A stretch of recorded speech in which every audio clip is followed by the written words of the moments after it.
अपना इष्ट देव की जय, आज के आनंद की जय। जय जय श्री राधेश्याम निताई गौर हरि बोल। यहाँ दृष्ट निखिलाघ्यं शंकं समानि स्पृष्ट बपु पावनी।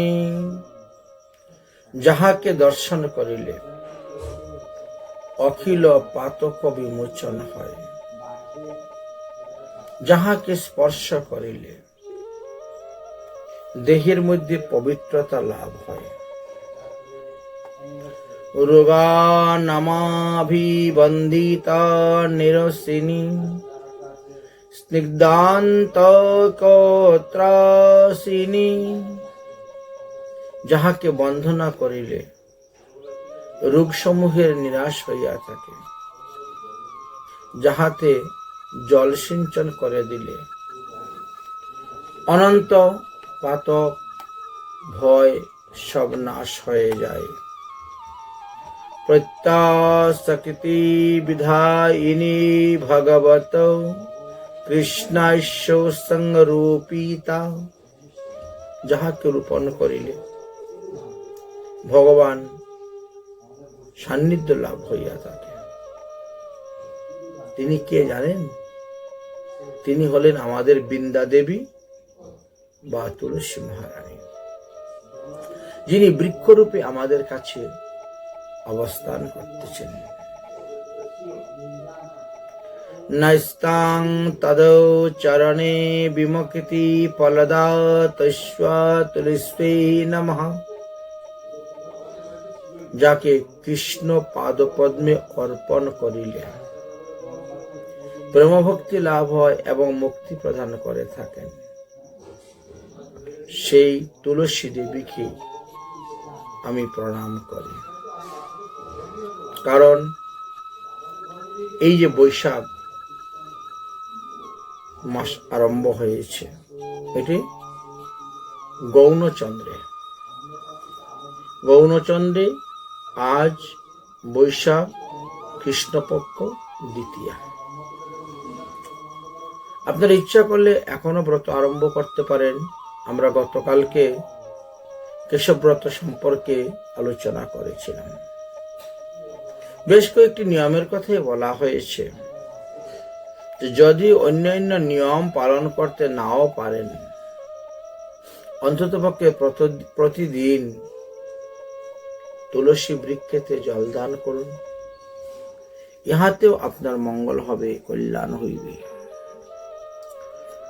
বৈশাখী দেবনাং গ্রীষ্ম শীতলশ্চ জনার্দন অনেন জলদানেন ভবন্তু পিত্বাশ কেশবায় নমঃ। এই মন্ত্র উচ্চারণ পূর্বক তুলসী বৃক্ষকে জল দান করবেন। আমরা আগেই বলেছি, কেউ গত একাদশী থেকে ব্রত আরম্ভ করে দিয়েছেন, কেউ বা আজকে থেকে ব্রত আরম্ভ করেছেন, আর কেউ বা আগামী সংক্রান্তি থেকে ব্রত আরম্ভ করবেন। ব্রতের বিভিন্ন বিধান আছে, বিভিন্ন নিয়ম আছে, সেইগুলা আমরা গতকালকে আলোচনা করেছি। আজকেও কিঞ্চিত আলোচনা করব। লোভাতে কুর্ধিতমি চামি ক্ষুধার্তম ক্ষমতাম তয়া। আমি ক্ষুদ্র হইলেও এই কেশবব্রত বা বৈশাখ মাসের হবিষ্যান্ন গ্রহের যে পুণ্য ফল, যে লাভ, সেই লাভের লোভের বশীভূত হইয়া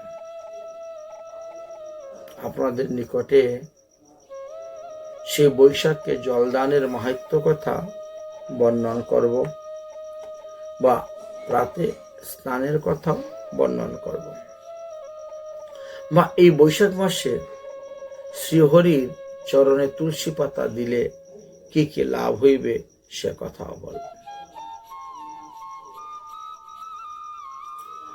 নিয়ম হলো তুলসীকে পূজা করার আগে শ্রীহরিকে অর্চন করতে হয়। বর্তমান জগতে কিছু কিছু নতুন সম্প্রদায়ের আবির্ভাব হয়েছে। তারা আগে তুলসীর আরতি করেন আর তারপরে গিয়ে তারা শ্রীকৃষ্ণের আরতি করেন বা গৌর সুন্দরের আরতি করেন। এই মত এবং এই পথ আমাদের মহাপ্রভুর মত নয়, মহাপ্রভুর পথ নয়। স্বর গোস্বামী, অষ্টকবিরাজ, দ্বাদশ গোপাল, 64 মহান্ত এই কারুর মতপথ নয়। কারণ তারা যে সমস্ত গ্রন্থ রচনা করে গিয়েছেন, প্রতিটি গ্রন্থেতে লেখা আছে তুলসী শ্রীকৃষ্ণের প্রিয়সী। তাই প্রথমে ভগবান শ্রীকৃষ্ণকে পূজা করবেন, অর্চন করবেন, তারপরে হরিপ্রিয়া তুলসী দেবীর পূজা করবেন।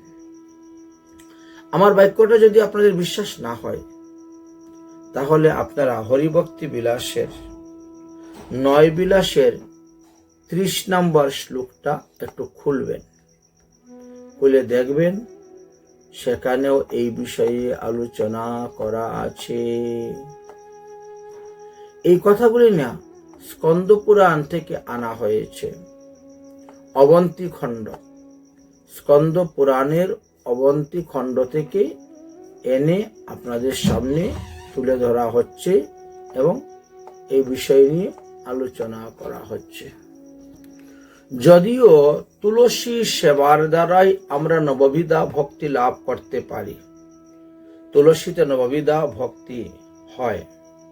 যদিও তুলসী গাছের গোড়াতে ভগবান বিষ্ণু অবস্থান করেন, মধ্যে স্কন্দেতে ব্রহ্মাজি অবস্থান করেন, তার উপরে শাখাতে মহাদেব অবস্থান করেন, এইভাবে বর্ণন করা আছে। তথাপিও তুলসী দেবী ভগবান শ্রীকৃষ্ণের প্রিয়সী বলে আমাদের মহাজনগণ তুলসীর সেবা, পূজা, আরতি সবকিছুই ভগবান শ্রীকৃষ্ণকে করার পরেই করে থাকেন। আমাদের মহাজনগণ প্রথমে গৌরাঙ্গ মহাপ্রভু, নিত্যানন্দ প্রভু, অদ্বৈত প্রভু এবং শ্রীকৃষ্ণ, এই 4 জনকে দেখানো হয়। দেখবেন এই 4 জনের চরণেই তুলসী পাতা দেওয়া হয়ে থাকে। গদাধর পণ্ডিত, শ্রীভাস পণ্ডিতের বক্ষে তুলসী পাতা দেওয়া হয়, স্বর গোস্বামী, গুরুবর্গ আর বাকি সবারই বক্ষে তুলসী পাতা দেওয়া হয়। যার কারণে তুলসী ভগবানের প্রিয়সী। তো যিনি সতী সাবিত্রী শিরোমণি, তিনি স্বামীর প্রসাদী দ্রব্য ছাড়া গ্রহণ করতে আনন্দ পান না, খুশি হন না, সন্তুষ্ট হন না। এই জন্যই স্বামীর প্রসাদী দ্রব্যটি তিনি গ্রহণ করলে আনন্দ পান। তাই শ্রীকৃষ্ণকে পূজা করার পর যদি তুলসীকে পূজা করা হয়, বৃন্দা দেবীকে, এতে তিনি প্রসন্ন হন। হরিভক্তি বিলাসের 9 বিলাসের 31 নম্বর শ্লোকেতে লেখা আছে তুলসীতে অর্ঘ্যদান করারও বিধান আছে। ভগবানকে যেভাবে আমরা অর্ঘ্যদান করে থাকি সেভাবে অর্ঘ্যদান করা দেওয়া যায়, পাদ্যার্ঘ্য দান করা যায়। শ্রেয়ং শ্রিয়ে শ্রিয়াবাসে নিত্যং শ্রীধরৌ সৎকৃতে ভক্তা দত্তং ময়া দেবী অর্ঘ্যং গৃহ্ণন্তু নমস্তুতে। হে ভক্তি দেবী, হে তুলসী দেবী, হে বৃন্দে দেবী, আপনি শ্রী স্বরূপ, আপনি আশ্রিতা, আপনি সর্বদাই শ্রীধরের আদরণীয়। তাই আমি ভক্তি সহকারে আপনাকে অর্ঘ্য দান করিতেছি। ইদম পাদ্যার্ঘ্য জলম তুলসী দিব্যে নমঃ। আমার এই জল আপনি গ্রহণ করুন, আপনাকে নমস্কার করিতেছি। আমরা সবাই জানি তুলসীকে জল দান করার সময় আমরা একটা মন্ত্র বলি, গোবিন্দ ভল্লবাং দেবী ভক্ত চৈতন্য কারিণী স্নাপয়ামি জগধার্থী বিষ্ণু ভক্তি প্রদায়িনী। সেখানে কৃষ্ণ ভক্তি প্রদায়িনী বললেও কোনো ক্ষতি হবে না। আর বিশেষ করে বৈশাখ মাসে তুলসী দেবীকে যখন আপনি জল দান করবেন, তখন আরেকটা বিশেষ মন্ত্র আপনি উচ্চারণ করতে পারেন। বৈশাখী দেবানাং গ্রীষ্ম শীতলশ্চ জনার্দন অনেন জলদানেন ভবন্তো পিতুষ কেশবায় নমঃ। এই মন্ত্রের দ্বারা এই বৈশাখ মাসে যদি কেউ তুলসী দেবীকে জল দান করেন, তাহলে তিনি বহু পুণ্যফল লাভ করতে পারেন। এত ভিন্ন আপনি সুগন্ধি চন্দন তুলসীকে অর্পণ করতে পারেন, পুষ্প তুলসীকে অর্পণ করতে পারেন। একাদশী আদি ব্রত ব্যতীত অন্য দিবসে আতপ চাউলও আপনি দিতে পারেন। এই বিষয়েও হরিভক্তি বিলাসে লেখা আছে। निर्मित्वा तं पुरा देवी अर्चिता तं सुरः सुरे तुलसी हर मे पापं पूजं गृह्णन्त नमस्तुते। হে তুলসী দেবী, আপনি পুরাকালে সুরগণ কর্তৃক নির্মিতা হইয়াছিলেন। সুর অসুর সকলেই আপনার পূজা করেন। আপনি মদীয় পাতক দূরীকরণ করুন এবং মূঢ়ৎকৃত্যা পূজার সামগ্রী দ্রব্য আপনি গ্রহণ করুন, আপনাকে প্রণাম করিতেছি। তুলসী দেবীকে স্তুতি করতে পারে। নববিধা ভক্তি একটা একটা করে আপনি করেন। মহাপ্রসাদ জননী সর্বসৌভাগ্য বরিধিনী आदि व्याधि हरिर नित्यम तुलसी तंग नमस्तुते। হে তুলসী দেবী, আপনি প্রভুর প্রসন্নতা সাধনী, আপনি সৌভাগ্য বর্ধিনী। নিত্যই আপনি আপনার ভক্তের আদি ব্যাধি হরণ করিয়া থাকেন, তাই আপনাকে নমস্কার করি। তো এইভাবে এক একটি মন্ত্র উচ্চারণ করে এক একটি ভাবে আমরা তুলসী নববিধা ভক্তি লাভ করতে পারি। শ্রেয়ং দেহি যশো কৃতি কৃত্তমা আয়ুস তথা সুখম বলং পুষ্টিং তথা ধর্মম তুলসী তং প্রসীদ মে। হে তুলসী দেবী, আপনি আমাকে অচলা কৃষ্ণ ভক্তি দান করুন। কৃষ্ণ ভক্তির অনুকূল শ্রী যশ কীর্তি দীর্ঘ আয়ু সুখ বল পুষ্টি এবং ভক্তি প্রদান করুন। আমার প্রতি প্রসন্ন হন, হয়ে আপনি কৃপা করুন। তারপরে আপনি তুলসী প্রদক্ষিণ করতে পারেন। यानि कानिच पापानि जन्मान्तरे कृतानि च तानि तानि प्रणश्यन्ति प्रदक्षिणात् पदे पदे। আমরা জেনে না জেনে এই জন্মে বা পূর্বজন্মে যত কিছু পাপ করেছি, এই তুলসী দেবীর প্রদক্ষিণের দ্বারা, তুলসী দেবীকে পরিক্রমা করার দ্বারা সমস্ত পাপ নষ্ট হয়ে যায়। পদে পদে যত পদ আপনি অগ্রসর হয়ে পরিক্রমা করবেন ততই। তারপরে তুলসী দেবীকে প্রণাম করার মন্ত্র দেওয়া আছে। বৃন্দায় তুলসী দেব্যৈ প্রিয়ায় কেশবস্য চ কৃষ্ণ ভক্তি পদে দেবী সত্যব্রতৈ নমো নমঃ। হে বৃন্দা দেবী, হে তুলসী দেবী, হে ভগবান শ্রীকৃষ্ণের প্রিয়সী, তুমি সত্য যুগে সত্যবতী ছিলে, তেতাতে মালতী সতী, দাপরেতে বৃন্দার দূতী, কলিতে তুলসী। তুমি কৃষ্ণ ভক্তি প্রদায়িনী, তাই আমি তোমাকে প্রণাম করতেছি। তারপরে তুলসীকে স্পর্শন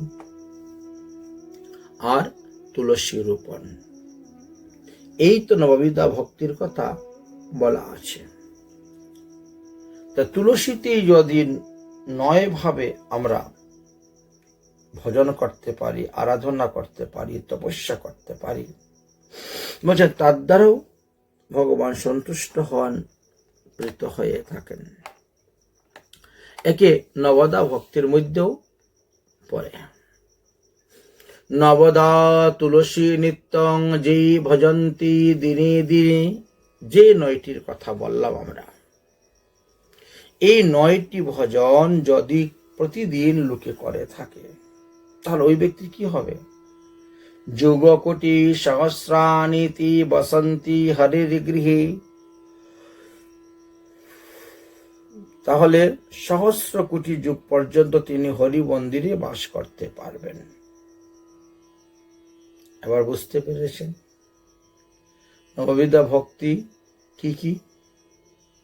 1 নম্বর হলো তুলসীকে স্পর্শ করা, 2 নম্বর তুলসী দর্শন করা, 3 নম্বর তুলসীর ধ্যান করা, 4 নম্বর তুলসীর গুণগান করা, 5 নম্বর তুলসীর প্রণাম করা, 6 নম্বর তুলসীর মাহাত্ম্য শ্রবণ করা, 7 নম্বর তুলসী বৃক্ষের সেবা করা, 8 নম্বর তুলসী বৃক্ষের পূজা করা, 9 নম্বর তুলসীতে জলদান আদি করা, সেচন অর্থাৎ জলদান আদি। এই তো নববিধা ভক্তি। এই 9 প্রকার ভজনের দ্বারা মানুষ সহস্র সহস্র যুগ পর্যন্ত ভগবত ধামে হরিধামে বাস করতে পারেন। এই বৈশাখ মাসের তুলসীর এমনই মাহাত্ম্য। তিথি বিশেষে তার মাহাত্ম্য আরো বেশি বেড়ে যায়। শ্রবণাদ্বাদশী যোগে শালগ্রাম শিলার্চনে যত ফলহং সঙ্গমে প্রাপ্ত তুলসী পূজনানেন তৎ। শ্রবণাদ্বাদশী যুগে নদী সঙ্গম স্থানে শালগ্রামের অর্চনের দ্বারা যেই ফল কথিত হইয়াছে, হরিভক্তি বিলাসী, তাহা শ্রবণ করলে পরে মানুষ বুঝতে পারবে যে ভগবান বিষ্ণুকে বা শালগ্রাম শিলাতে তুলসী দান করলে কি লাভ হবে। তো শালগ্রাম শিলাতে তুলসী দান অর্পণ করে মানুষ যে পুণ্য ফল লাভ করতে পারেন, এই বৈশাখ মাসে তুলসীর পূজনের দ্বারাও তিনি সেই রকম ফল লাভ করতে পারবেন। অনন্য মন্যসা নিত্যং তুলসী স্তোত্র ইয়া নরঃ পিতৃদেব মনীশ্বরাং প্রেয় ভবন্তি সর্বদা। যে ব্যক্তি অনন্য মনে প্রত্যহ তুলসী দেবীকে স্তুতি করে থাকেন, তিনি তো পিতৃগণের সহিত, দেবগণের সহিত, নরগণের সহিত ঈশ্বরধামে যাইবেন এবং সকলের প্রিয় তিনি হইবেন। তুলস্যার্পণং কার্যং শ্রবণেন বিশেষত অপরাধ সহস্রাণি ক্ষমন্তি পুরুষোত্তমম।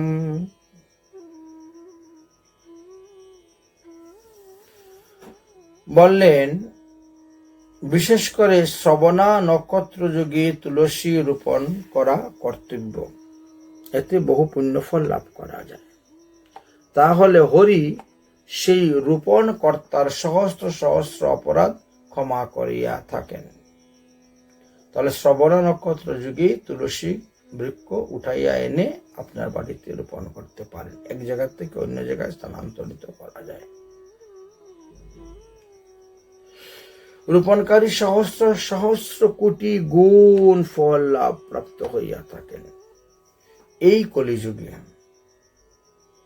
তুলসীর জল পান, তুলসী পত্র ভোজন, তুলসীর ধ্যান, তুলসী হরির চরণে প্রধান, তুলসীর মহিমা শ্রবণ এবং কীর্তন। তুলসী দেবীর স্পর্শে কি হয়? সমস্ত পাতক ভস্মীভূত হয়ে যায়। তুলসী দেবীর এতটাই শক্তি, তিনি স্বয়ংই তার ভক্তের সমস্ত পাপকে নাশ করতে পারেন। তুলসী যস্য ভবনে প্রত্যহং পরিপূজিতে তদ্গৃহেন উপবাসন্তে কদাচিৎ যমকিঙ্করা। যেই গৃহের মানুষ প্রতিদিন তুলসীকে জল দান করেন, তো ফুল দান করেন, ভগবানের প্রসাদী দ্রব্য দান করেন, অর্থাৎ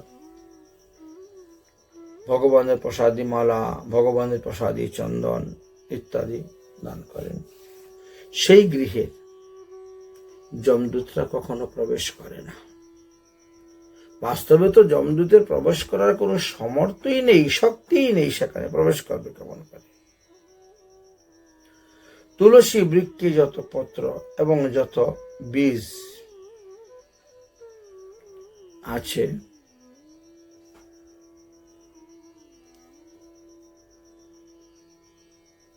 তাহা ভগবৎ চরণে অর্পণ করলেও কোটি কোটি বৎসর নিত্যধামে বাস করা যায়।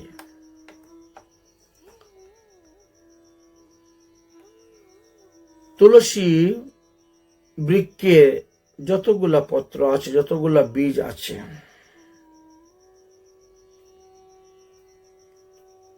তুলসী বৃক্ষ যে ব্যক্তি রোপণ করবেন তিনি তত সংখ্যক বৎসর স্বর্গে বাস করতে পারবেন।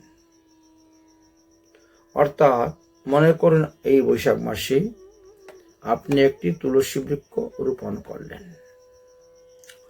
এবার এই তুলসী বৃক্ষের যতগুলা পাতা হবে, যতগুলা বীজ হবে, এই সবগুলাই সংখ্যা করে তত হাজার বৎসর আপনি বৈকুণ্ঠে বাস করিতে পারবেন। তুলসী যে ভগবান শ্রীকৃষ্ণের কথাটা প্রিয়, এই কথাটা বায়ু পুরাণে উল্লেখ করে গিয়েছেন। তুলসী রহিতা পূজাং ন গৃহ্ণন্তি কদা হরি কাষ্ঠবা স্পর্শয়িতৌদং নতিদানামন্তর্যাগতি। তুলসী বিহীন পূজা শ্রীহরি কদাপি গ্রহণ করেন না। অতঃপর তুলসীর অভাব হইলে বলছেন তুলসী কাষ্ঠ শ্রীহরিকে স্পর্শ করাইবে।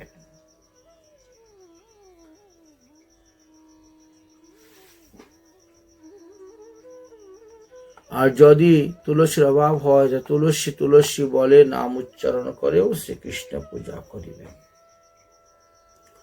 তুলসী বিনা ইয়া ক্রিয়া ন তে পূজা স্নানং ন তদয়ু তুল্যাসী বিনা কৃত্যম পীতং ন তদ ইয়ত তুলসী বিনা কৃত্যম। অর্থাৎ তুলসী বিহীন পূজা শ্রীহরির পূজা হয় না।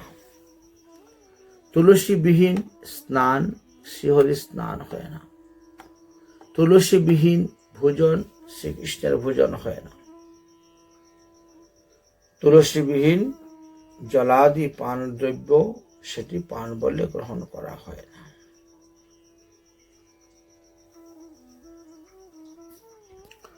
কোনো এক সময় মহাদেব পার্বতীকে বলেছিলেন, হে পার্বতী, যিনি অখণ্ড তুলসী পত্র দ্বারা, একটি পত্র দ্বারা একবার মাত্র শ্রীহরির অর্চন করেন, তিনি নিখিল পাপ হইতে উত্তীর্ণ হইয়া থাকেন এবং তিনি হরিধামে গমন করিয়া থাকেন। এমনই ভগবানের চরণে তুলসী পাতা দানের মহিমা। সর্বদাই ভগবানকে পত্র পুষ্প ফল ঊর্ধ্বমুখী করে দিতে হয়, অর্পণ করিতে হয়, কখনো অধোমুখ করে দিতে নেই। পত্র অধোমুখ করে দেওয়া নিষিদ্ধ আছে। সুতরাং তুলসী পত্র দানেরও কিছু বিধি বিধানের কথা লেখা আছে। তুলসী পত্র বৃক্ষের মধ্যে যেভাবে উৎপন্ন হয় সেভাবেই হরিকে অর্পণ করিতে হয়। দুই দিকে দুই পত্র, মধ্যে কোমল মঞ্জরি, এইভাবে অষ্টমঞ্জরি দিবে শ্রদ্ধা করে। ভগবানের চরণের আঙ্গুলের ফাঁকগুলাকে ধ্যান করে করে একটি তুলসী পাতা অর্পণ করতে হয়, এক একটি করে তুলসী পাতা অর্পণ করতে হয়। এই তুলসী উৎপত্তির কথা জানা যায় যে পুরাকালে সমুদ্র মন্থনের সময়ে যে অমৃত উঠেছিল, সেই অমৃত নিয়ে যখন দৌড়তে শুরু করেছিলেন অসুরগণ, দৈত্যগণ বা ধন্বন্তরী, তখন কলস থেকে ছিটকে এক ফোঁটা অমৃত ভূমিতে পতিত হয় এবং সেখান থেকে তুলসী বৃক্ষ সৃষ্টি হয়েছিলেন। এই জন্য তুলসীকে সর্বৌষধীয় বলা হয়ে থাকে। যতদিন পর্যন্ত তুলসী পত্র পৃথিবীতে প্রকট হন নাই, উৎপত্তি হন নাই তুলসী বৃক্ষ, ততদিন মনুষ্যগণ অন্যান্য ভাবে তারা পূজা করতেন, অন্যান্য পত্রের দ্বারা পূজা করতেন। এখন বলছেন গঙ্গার মতন যেমন কোনো তীর্থ নাই, তদ্রূপ তুলসী পত্রের সমান কোনো পত্র নাই। আমরা দুই প্রকারের তুলসী পাতা দেখতে পাই, একটা একটু সাদা হরিদ্রা বা একটা একেবারে কালো।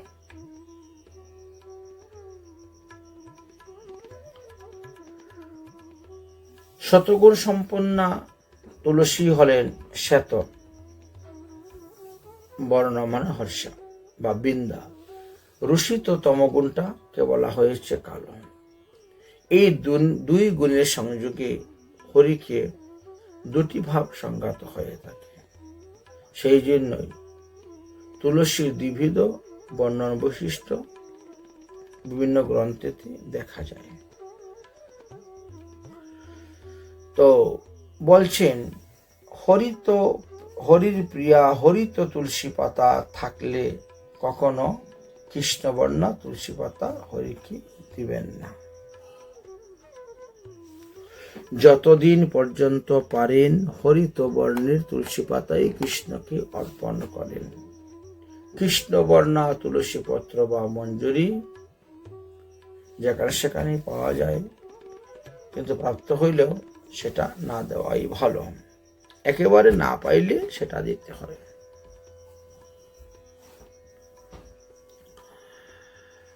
ভগবান শ্রীকৃষ্ণ হরিদ্রা বর্ণা তুলসীকে অধিক ভালোবাসেন, কৃষ্ণবর্ণ তুলসীকে ততটা প্রীতি করতেন না, ভালোবাসতেন না।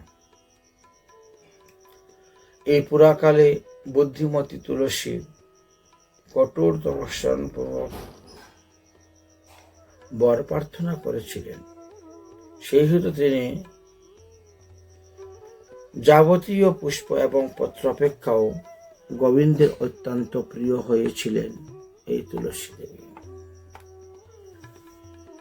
সর্বার্থং পত্র জাতিনাং তুলসী কেশব প্রিয়া সর্বতা সর্বকালেষু তুলসী বিষ্ণু বল্লভা। সকল জাতির পত্র অপেক্ষাও তুলসী পত্রকে শ্রেষ্ঠ পত্র বলা হয়েছে। সমস্ত পত্র হইতে তুলসী পত্রকে শ্রেষ্ঠ বলা হয়েছে। একটি মাত্র তুলসী পত্র ভগবানের চরণে অর্পণ করলে যাবতীয় পুষ্প, যাবতীয় পত্র প্রদানের ফল লাভ করা যায়। হরিভক্তি বিলাসের সপ্তম বিলাসে ৭৭ নম্বর শ্লোকেতে দেওয়া আছে, যাবত ফলং সর্বং পুষ্পেষু সর্ব পত্রেষু নারদ তুলসীদল মাত্রেণ প্রাপ্তুষ্যে কেশবার্চনে। অতএব ভগবান চরণে তুলসী পাতা যখন আপনি অর্পণ করবেন, ভগবানই আপনার কাছে বিকৃত হয়ে যান। তিনি বলেন, বলো তুই কি চাস? তুমি আমাকে 1 গলুস গঙ্গার জল দিয়েছ, একটা তুলসী পাতা দিয়েছ, অতএব আমি তোমার কাছে ঋণী হয়ে গেছি। এ ভক্ত, তুমি কি চাও বলো, কি চাও বলো। এইভাবে ভক্তের পিছনে পিছনে দৌড়তে শুরু করেন। সর্বদাই ভগবানের চরণামৃত পান করিবেন এবং ভগবানের চরণে যে তুলসী পাতা দেওয়া হয়েছে সেটা গ্রহণ করিবেন। এর দ্বারা রোগ সুখ ব্যাধি নাশ হয়, পরমায়ু বৃদ্ধি হয় এবং পাপ তাপ অপরাধ বিনাশ হয়, জন্ম মৃত্যু নিবারণ হয়ে থাকে। ন বর্জয়িত তুলসী পত্রম ন বর্জয়িত জাহ্নবী জলম।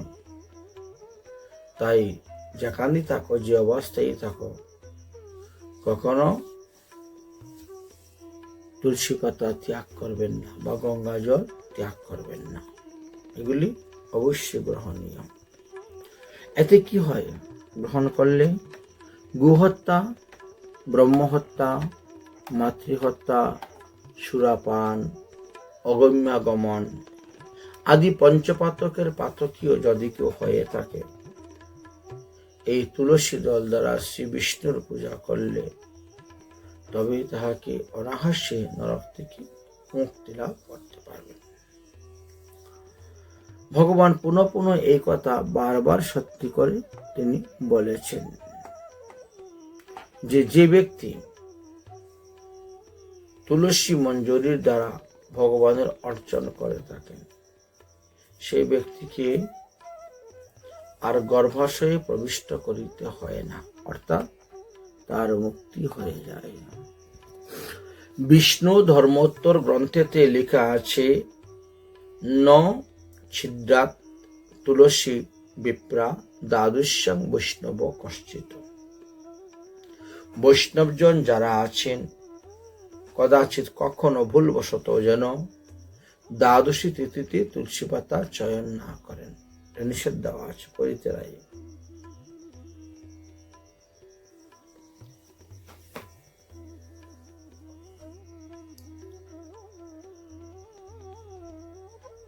ন ছিদ্রা তুলসী বিপ্রা দ্বাদশং বৈষ্ণব কশ্চিৎ।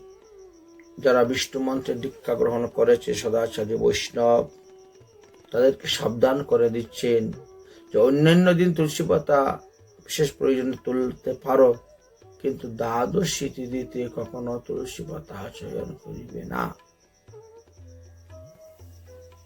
যদি কেউ করে তাহলে তার অপরাধ হবে। কি দোষ হয়, কি অপরাধ হয়, এটি গরুর পুরাণে দেওয়া আছে। বলছেন যে, ভানু বারং বিনা দুব্বা তুলসী দ্বাদশী বিনা জীবতি না সায় ন বিচন্তি ধর্মিকবিদ।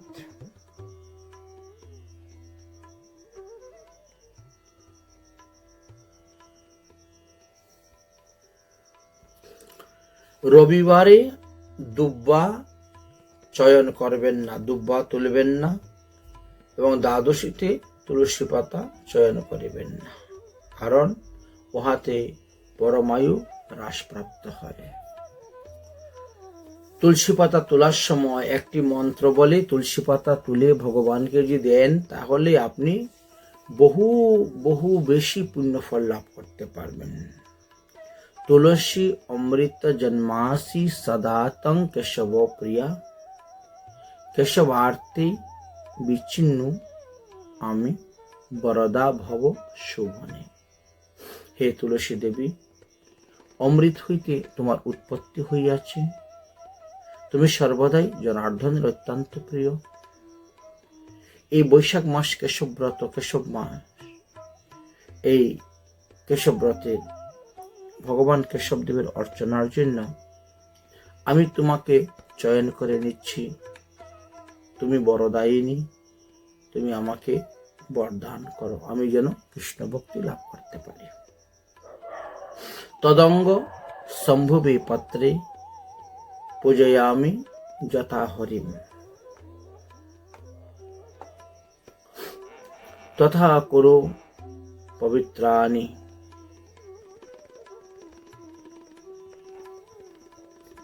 কলৌ মল বিনাশিনী।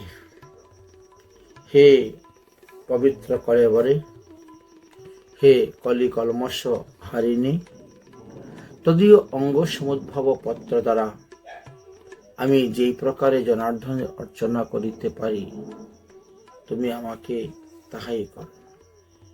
এই দুইটি মন্ত্র উচ্চারণ করিয়া যদি তুলসী পাতা চয়ন করে ভগবানের চরণে দেওয়া হয়, একটি তুলসী পাতা দান করলে লক্ষ কোটি তুলসী পাতা দানের ফল লাভ করা যায়। এটি আমার মুখের কথা নয়, এটি হরিভক্তি বিলাসে দেখবেন লেখা আছে, সপ্তম বিলাসের 106 নম্বর শ্লোকে। মন্ত্রেণ অনেন ইয়ত কুর্যাত গৃহীতাম তুলসী দলম পূজনং বাসুদেবস্য লক্ষ কোটি ফলম লভেত। এই কথাটি দেওয়া আছে। অর্থাৎ আমরা যে দুইটি মন্ত্রের কথা বললাম, এই দুইটি মন্ত্র বললে হাততালি দিয়ে প্রণাম করে আপনি এক হাত দিয়ে তুলসী বৃক্ষকে ধরবেন আর আরেক হাত দিয়ে আপনি একটা একটা করে তুলসী পাতা বা মঞ্জুরি চয়ন করবেন। এভাবে বিধান দেওয়া আছে যে সে বিধান বিধি অনুসারে যদি আপনি তুলসী পাতা চয়ন করে এই বৈশাখ মাসে ভগবানের পূজা করেন, তাহলে আপনি অনন্ত অনন্ত ফল লাভ করতে পারবেন।